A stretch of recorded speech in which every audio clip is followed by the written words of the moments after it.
Bien le bonjour à tous, bien le bonjour à toutes, bien le bonjour aux humains et aux extraterrestres qui nous regardent depuis les dimensions parallèles et depuis les autres planètes du système solaire. Aujourd'hui, un autre programme, braquage de banque, blagues racistes malvenues, vitesse, cascade, cinéma français. On parle de taxi ? On parle de taxi. Générique. Elle a kiffé la mélo, là j'suis dans le thème, j'suis dans ça. Elle a kiffé la mélo, là j'suis dans le thème, j'suis dans ça. Elle a kiffé la mélo, là j'suis dans le thème, j'suis dans ça. Elle a kiffé la mélo, là j'suis dans le thème, j'suis dans ça. Elle a kiffé la mélo, j'suis dans ça. Elle a kiffé la mélo, j'suis dans ça. Elle a kiffé la mélo, j'suis dans ça.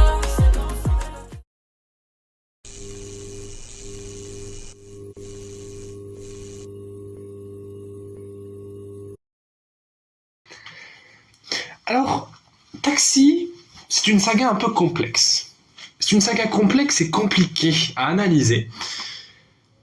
Parce qu'en fait, c'est une saga, pour être clair avec vous, où il y a tout pour que ce soit de mauvais films. Et alors, le fait est qu'en dehors de Taxi 1 et Taxi 2, ce sont des mauvais films. Je le dis.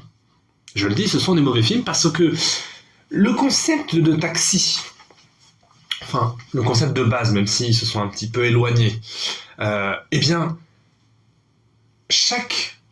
dans chaque volet, dans chaque épisode, il y a des bandits, des criminels qui commettent des crimes, alors c'est souvent du braquage de banque, liés à une nationalité. Par exemple, dans le premier volet, ils braquent des banques, ce sont des Mercedes, donc ce sont les Allemands, ils roulent en Mercedes.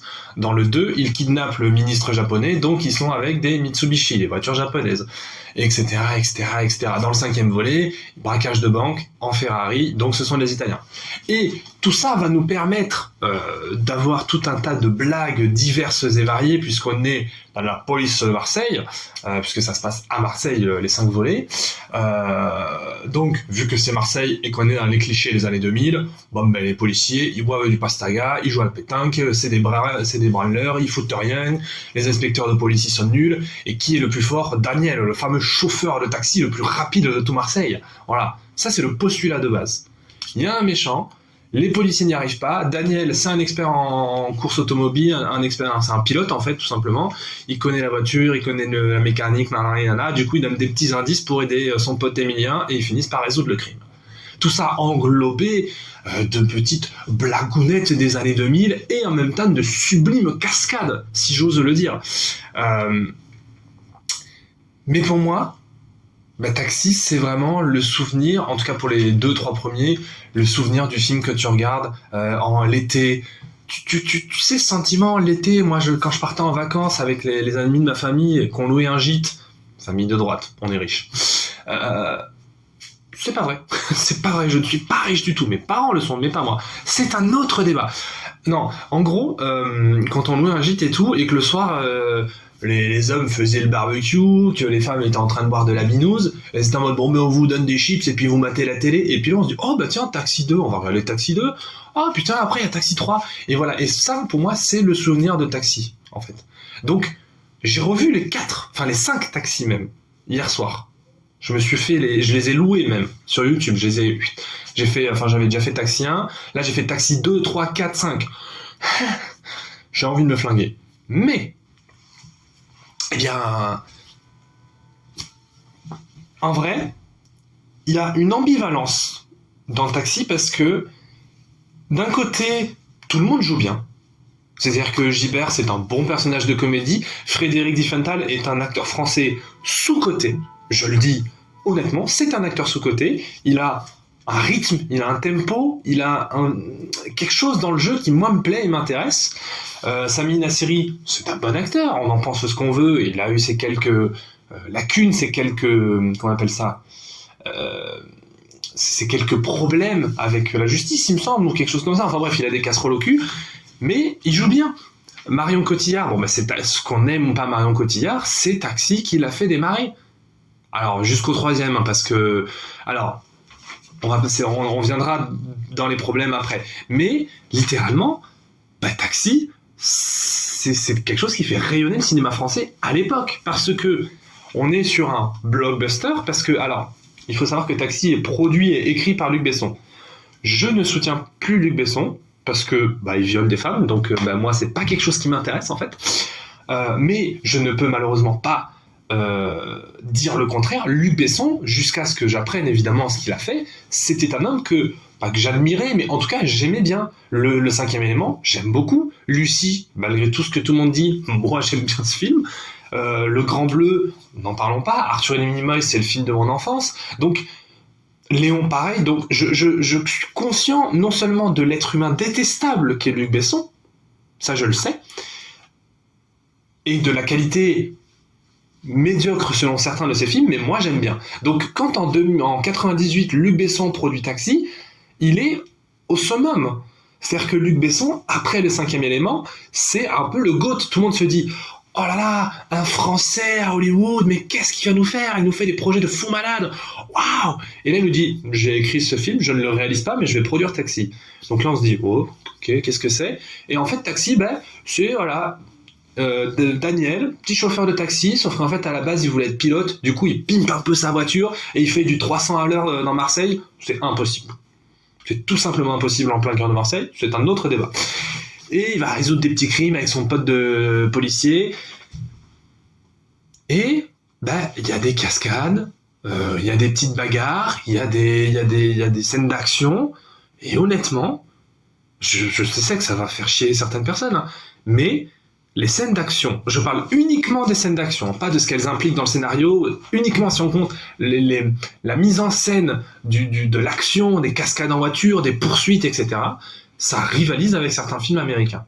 Encore aujourd'hui, je le dis, parce qu'il y a dans les cascades, il y a Rémi Julien, notable coordinateur de cascades assez connu en France, il y a une école à son nom, il me semble, qui a notamment travaillé sur certains films avec Belmondo, donc c'est un mec qui connaît la cascade et qui fait, encore une fois, rayonner la France. Donc, finalement, tout le monde joue bien.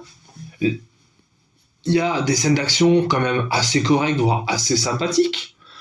C'est plutôt bien filmé, on va pas dire que c'est non plus du Spielberg ou du Scorsese dans la mise en scène, mais, allez, il y a 2-3 plans où je me dis, là ils ont essayé un truc. Ah là ils ont essayé un truc. Le problème vient principalement de l'écriture. Alors, ça reste un film comédie populaire, familiale, pour les enfants, etc. Enfin, pour les enfants, pour toute la famille. Donc, forcément, évidemment, que c'est pas non plus écrit de façon subtile, tu vois. Donc, c'est-à-dire que, en fait, il y a des braqueurs de banque en Mercedes. C'est les Allemands. Et vu que Daniel, il connaît la mécanique, il sait qu'ils ont utilisé telle peinture, machin. Bon, ok, pourquoi pas. Dans le deuxième, les Japonais, parce je crois qu'on n'a pas leur prénom, les méchants Japonais, on va dire ça, kidnappent le ministre en visite à Marseille, le ministre japonais donc, et ils sont sur une route, et là Daniel arrive, il sent la route, il fait ok, c'est des pneus neufs et ça sent le poisson, donc ça veut dire qu'ils sont sur les ports. Personne ne peut faire ça. Le frérot, il s'est pris pour Sherlock Holmes. Je suis en mode, non. Évidemment, la plus grande comédie vient du personnage de Gibert, qui est complètement con, et également du personnage de Emilien, le policier un peu nul, interprété par Frédéric Diffenthal. Mais l'autre problème, quand même assez... c'est que les deux personnages féminins qui sont dans le film sont uniquement là pour coucher avec le personnage principal. Mais vraiment, c'est-à-dire que dans le premier, Emilien et sa collègue Petra, littéralement, il la dévore du regard, le frérot, il a faim de fou, hein. Il est vraiment Petra, ok. Et à un moment donné, il va l'embrasser de force à moitié à poil, parce que on est en 98, donc ça ne choque personne, puis c'est écrit par Luc Besson, donc forcément.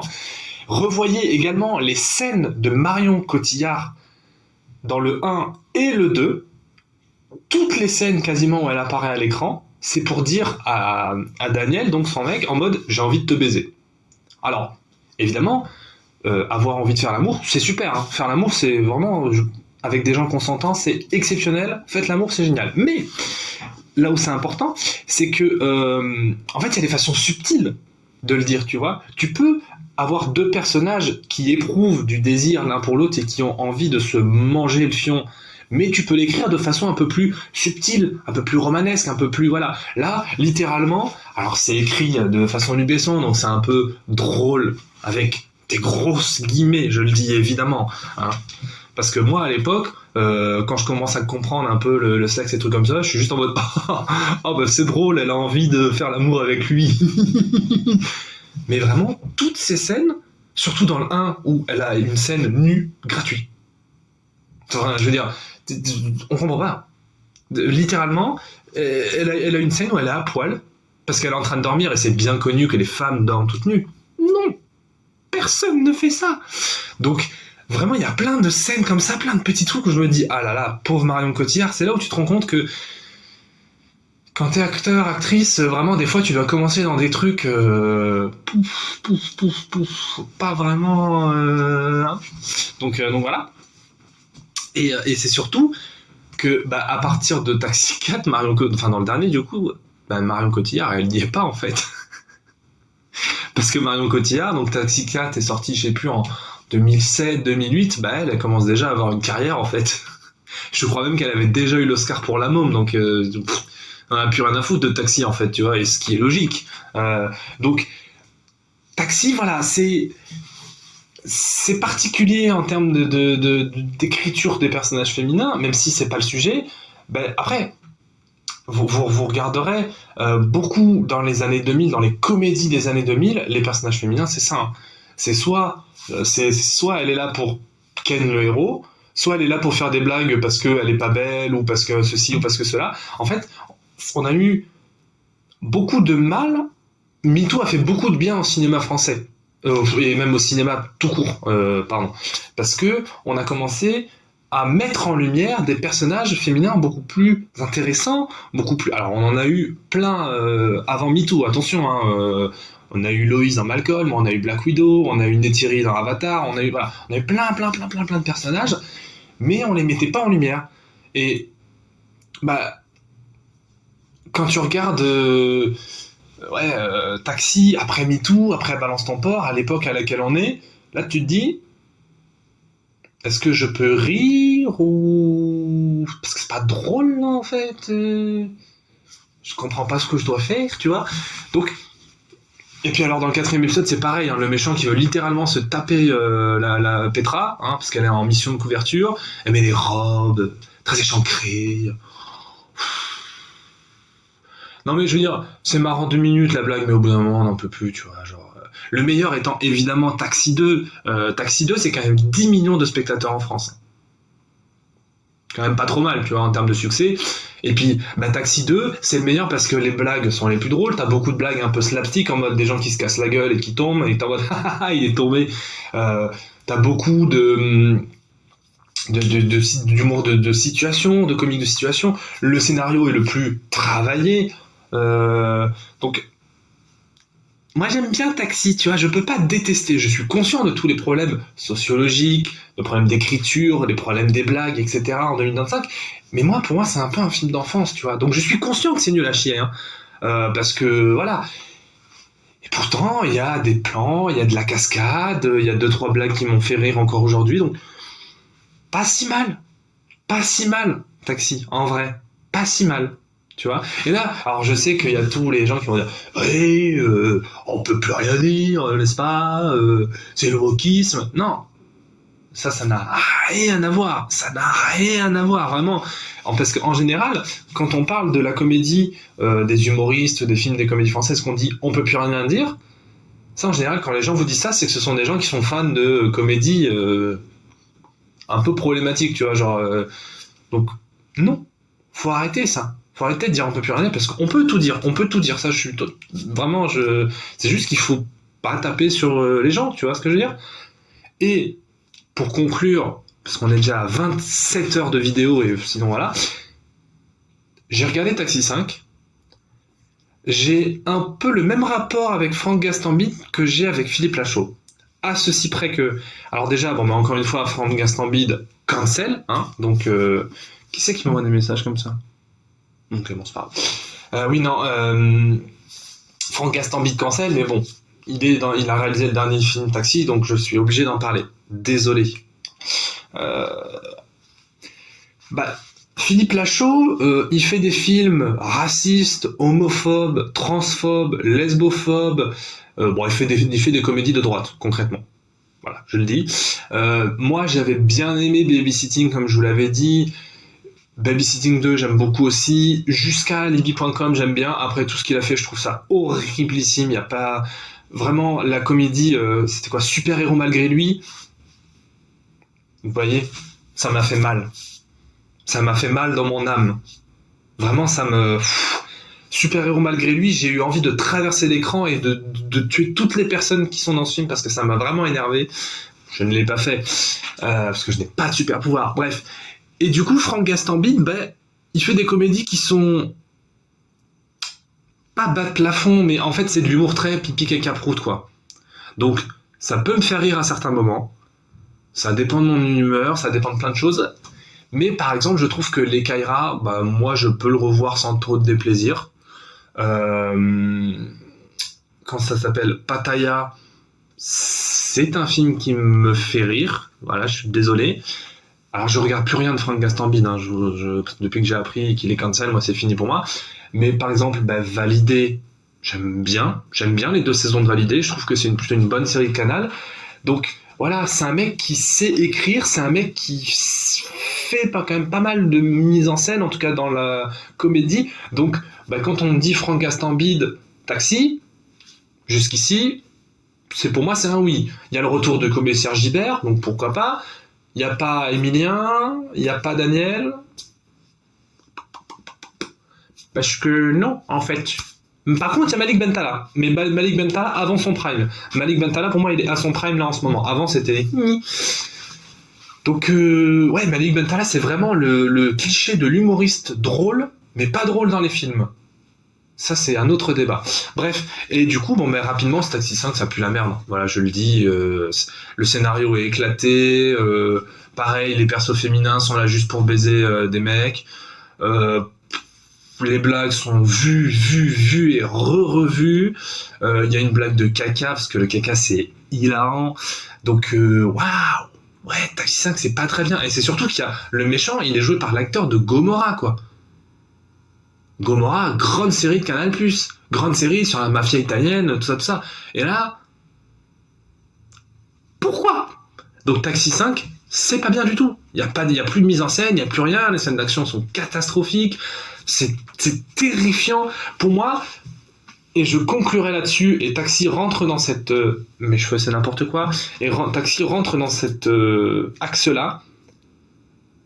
Pour moi... En dehors de Kaamelott de Alexandre Astier, les 2 films, après OSS 117 2, la comédie française s'est cassée la gueule. C'est-à-dire que dans les années 70, 70, 80, 90, on a eu des diverses comédies quand même, assez cultes, des vraies comédies. Il y a eu les films avec Belmondo, les films de De Funès, il y a eu Les Bronzés, il y a eu Les Inconnus, le Paris, super film, le Paris, tu vois, et puis après il y a eu Astérix Mission Cléopâtre qui est la meilleure comédie française de tous les temps et je ne suis pas ouvert au débat. Ensuite il y a eu OSS 117 1 et 2 qui pareil c'est une école de comédie dingue. Ça ne veut pas dire qu'il n'y a que des mauvaises comédies en France, il y en a par-ci par-là qui sont pas mal. J'ai vu L'amour c'est surcoté avec Hakim Djemili et Laura Philippin, très bien. Mais après OSS 117 2, la comédie française, en termes de qualité globale, ça s'est éclaté la gueule. Et ça pue la merde. Je le dis, vraiment, quand tu vois que quand même Alain Chabat, qui est le GOAT du cinéma français, je le dis. Non mais je le dis, le GOAT du cinéma français, a eu du mal à interpréter le Marsupilami. C'est pas un mauvais film, son Marsupilami à Chabat. Mais voilà, il y a 2-3 trucs qui peuvent me déranger par-ci par-là. Et là, c'est Philippe Lachaud qui l'adapte. Philippe Lachaud qui adapte Marsupilami alors que Alain Chabat n'a pas réussi. Moi, j'ai envie de te dire, Philippe, pour qui tu te prends ? Je te vois. Bref, tout ça pour vous dire que Taxi, c'est pas si mal, en tout cas pour les 2 premiers. Après, à partir du 3, ça se casse la gueule et le 5 est une daube intersidérale. C'était Captain Melboy, je vous dis à bientôt pour de prochaines vidéos. Peace.